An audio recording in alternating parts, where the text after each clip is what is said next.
Amis internautes Thiès Info salaamaaleykum ñu ngi am mbégte tout le plaisir depuis la capitale sénégalaise Ndakaaru Ndiaye Dial Diop xam ngeen nag le 8 mars Xombol moo aye avec l'enfant chéri de Thione Ballago Seck Wally Ballago Seck le phare marraine mu nekk nag une occasion boo xam ne nag c'est une première dans la ville de Mamadou Dia gis ngeen nag ki ma toogal moom mooy nag Tafa Mboup production donc ñoo décroché événement bu mag bile daal di koy jagleel nag askanu Xombol mais jagleel ko également toute la région de Thiès Tafa salaamaaleykum.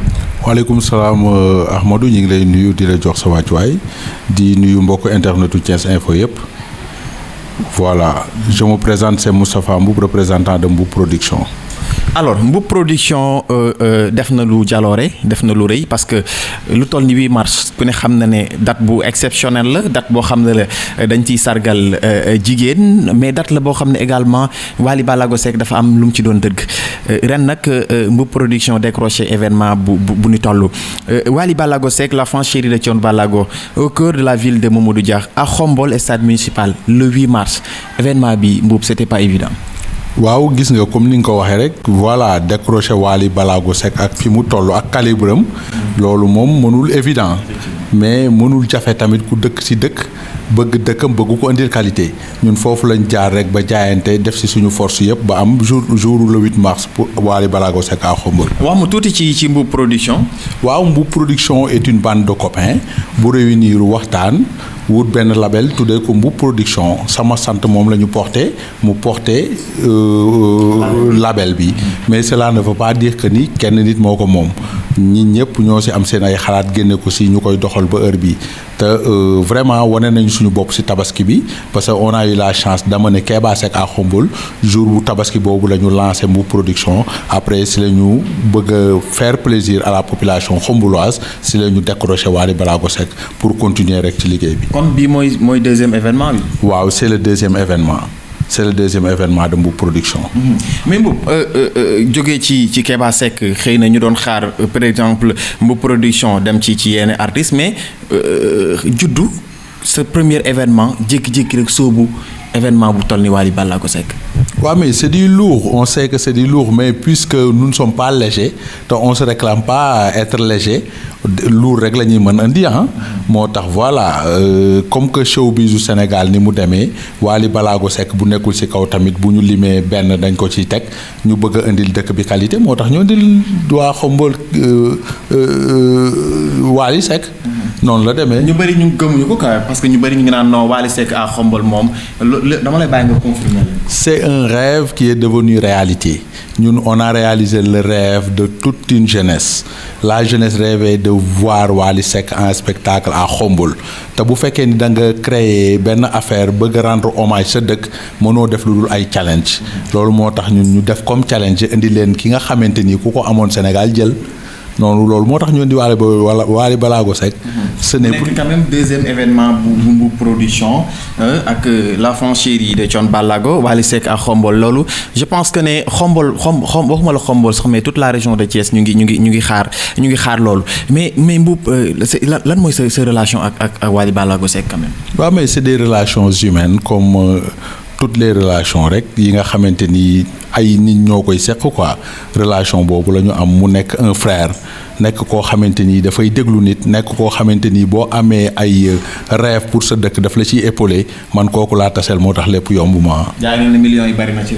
waaw mënu ci ñàkk mais du pour moom li ko wër. moom moo tax moom bu jógee rek il faut que cachet bi demee noonu. c'est la générosité de Wally Ballago Seck quand même parce que Wally gis nañ ci événement yi muy tëgg yëpp da ciy maye quand même da ci ñu bari ñu ngi wax ne sax lu mu jëlee ci événement ci nit ñi la koy dal. waaw ñun bu ñu ñaanoon am parce que Wally waa Xombol la ay maamam Xombol lañ dëkk. ah bon aussi ay maamam Xombol lañ dëkk bu ñu ñaanoon am mais ñun dañu ñaanul moo tax ñu joxe cachet parce que puisque dañu bëgg a indil suñu dëkk qualité bëgguñu ñaan nañ jël rek def ci li nga xamante ni ñun loolu la ñu mëne ba waa dëkk bi xam ni ñun jaral nañ leen. Xombol mérité na ko. voilà c'est ça parce que bu ñu waxee Mamadou Dia wax Xombol aussi ville historique la aussi. voilà Xombol est devenue commune en 1925 kon une ville qui est devenue commune en 1925 au Sénégal dara waru ko jomb ñun si loolu la ñu tegu lépp loo xamante ni rek dëkk yi nga xamante ni ñi ngi ci kanam Sénégal ñi ngi koy am on rêve de le réaliser à Khombole. bés bi le 8 mars ku ne xam na ni jigéen ñi lañ ko jagleel ci la ñuy sargal jigéen ñi également lan mooy message bi jëm ci jigéen ñi mais surtout ñi nga xam ne ñoo nekk ci commune Khombole mais la région de Thiès en général. waaw mais le message du passé que ni que puisque la journée coïncide à la journée de la femme qui commémore la femme sénégalaise la femme du monde ñun ñu profité aussi am si événement bu toll noonu dañ koy jël dédié ko à toutes les femmes de la région de Thiès. Donc l'événement est dédié à toutes les femmes de la région de Thiès. À toutes les femmes de la région de Diourbel, à toutes les femmes de Khombole, à toutes les femmes du Sénégal. loolu mooy événement bi. mais événement bi nar na rëy waa Khombole ñu ngi may suivre waa Thiès également ñu ngi may xumbur mais Wally Ballago Seck c'est il est devenu international am na ñoo xam ne sax d'ailleurs ay ñu ngi dëkk Khombole mais ñu ngi États-Unis ñu ngi Europe ñu ngi Allemagne te ñoom ñëpp gis naa ci réseaux sociaux yi que ne ñu ngi waajal événement bi quand même. waaw ñëpp Belgique Moustapha Diop mi ngi koy waajal ay Bamba Dioum un peu partout Djiboka Guèye di Sène mi ngi France ñëpp ñu ngi koy waajal moo tax ñu leen di dénk Thiès Info rek.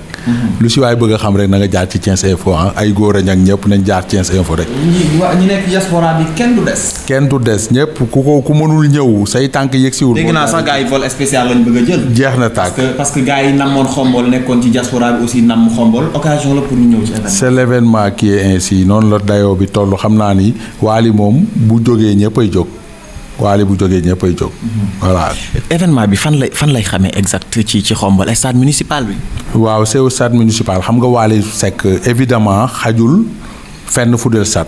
Wally mënoo ko yóbbu fenn fudel stade moo tax on a choisi yóbbu ko stade municipal de Khombole ak aménagement bu doy waar. parce que ñu ngi siy ànd ak waa Xelkom Bâche ñu fay def ay aménagement yoo xamante ni ku fa dugg yaakaar naa ni doo xàmmee xar kanamu stade bi. aménagement yooyu bëgg naa nga insister si tuuti parce que stade municipal bu Khombole ñun moom la ñu am ñun waa Khombole moom la ñuy sagoo jëm ci wàllu sécurité bi également lan la Mboup Production nar a taxawal ci loolu la parce que gis naa ne quand même depuis bañ ko annoncé ba léegi Mboup Production mu ngi ciy def ay rencontres di ci wax guddi ak bëccëg mais également di ci sensibiliser lan ngeen préparé ci jëm ci wàllu sécurité bi surtout pour ñi nga xam ne également war nañu ñëw seeti. voilà on a prévu un dispositif de 100 éléments bu escadron bu Touba Mbacké wala bu Dakar moom mooy ñëw 100 éléments lañ prévoir pour ñu am le maximum de sécurité parce que ki nga xamante ni moom lañ fa indi bu jógee àdduna mooy jóg kon dinañ def le maximum possible ba ku fa ñëw rek tu seras sécurisé ba dellu sa kër. loolu moom on a mis vraiment l'accent sur ça. ngeen na ko ànd ak Xelkom Bâche. ñu war ko ànd ak Xelkom. voilà ak Xelkom ci bâche on a prévu des chapiteaux yoo xamante ni ay tables lañ fay def pour les autorités et les parrains. voilà mu nekk VIP prestige en quelque sorte. alors ñan ñoo ci gunge Mboup Production. voilà fi mu ne nii Xelkom Bâche lañ ci àndal ak suñu autorité dëkk ba ñoom lañ ci yaakaar ñoom lañ ci àndal tamit bu dul loolu bon. amuñu kenn kuñ ci gis mais ñi ngi xaar rien n'est encore trop tard. waaw. le 8 moom des na ay fan mais aussi c'est un événement boo xam ne donc ñun waa Khombole ñoo ko moom ñun la région de Thiès ñoo ko moom et je le dis c'était pas évident parce que aussi Wally Seck tey bu fekkoon caché rek yaakaar naa kon Khombole du ko jël ndax am na xëy na ñu bari ñoo xam ne pare woon nañ pour fay ci ay leneen lu baree bari mais peut-être kóllëre goo xam ne boole na ko ak yow mais dynamique bi nga xam ne gis na ko ci sa wàllu liggéey ak bëgg bi nga xam ne yow bëgg nga ko Khombole mais li nga xam ne également jàpp nga ne Khombole mérité na ko. waaw c'est ça comme li ma la wax rek les relations humaines moom su ko nit amee ak nit rek yaakaar naa ni seen diggante dara du leen jombale te nee naa la Wally est de Khombole loolu moom tënk na lépp quoi.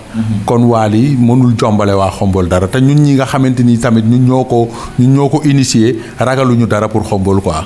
on a mis le paquet pour avoir Wally pour être clair on a mis le paquet pour avoir Wally mais duñ ko retti parce que c'est pour Khombole loolu rek la nit mënal dëkkama te si loolu la ñuy dox quoi.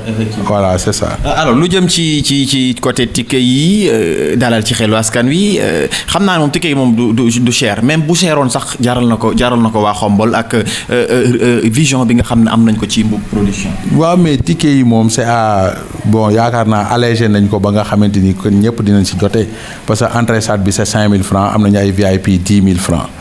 biñ ko defee sax am na ñu wax ni nañ def VIP 20 000 parce que xam nga mais on a. mais VIP 10 000 ak Wally Seck loolu est-ce que loolu jàppale la moom loolu mooy Mbuup Production moom taxawu na pour xom. waaw loolu mooy Mbuup Production rek loolu mooy Mbuup Production dafa am lu ñu si jiital loo xamante ni waa Xombol la gën leer. voilà c'est ça quoi loolu moo si jiitu quoi aspect social bi moo ci jiitu quoi moo tax ñu def les tickets 5 000 10 000 francs pour une première fois Wally Seck ñëw Xombol mënoon nañu exagérer mais non duñu exagérer parce que pour Xombol la. am na lu ma tailleur yi Xombol yi de nee nañ ma ku ci mel ni Thierno Conté ku ci mel ni Jules Ba nee nañ ma Souleymane Ba nee na ma ñoom ñooy solal waa Mbuup Production.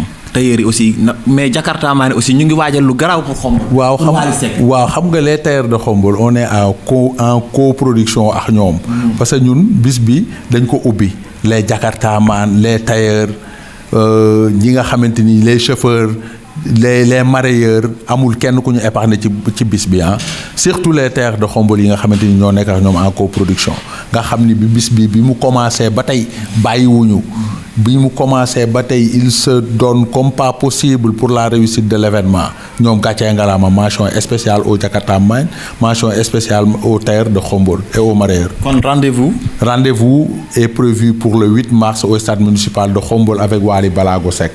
Une seule date à retenir le 8 mars Mbuup Production en collaboration avec les tailleurs de Xombol def nañu tout ba déloger Wally Seck Dakar réaliser le rêve de toute une jeunesse indi ko Xombol rendez-vous c'est pour le 8 mars. le 8 mars stade municipal bu Xombol ak le Faramareen l'enfant chéri de Thione Ballago Seck ak Mbuup Production mais également ak tailleur yi nga xam ne ñoo nekk au niveau de Xombol Jakarta maan yi donc waa Ndiène Sirax waa Toubatoul waa Thiénaba waa Ngoundiane waa Thiès ñoom ñëpp ñu ngi leen di woo donc ci événement bi donc xam naa ne yéen a ngi koy waajal parce que Wally Ballago Seck seen Wally Ballago Seck la donc Mbuup Production également seen Mbuup Production la taxaw na te it doo yem ci Wally Ballago Seck am na yeneen yoo xam ne donc dinañ ko ànd ak Mbuup Production on vous donne rendez-vous inchallah le 8 mars ak le Faramareen l'enfant chéri de Thione Ballago Seck fële ci stade municipal bu Xombol jërë ngeen jëf.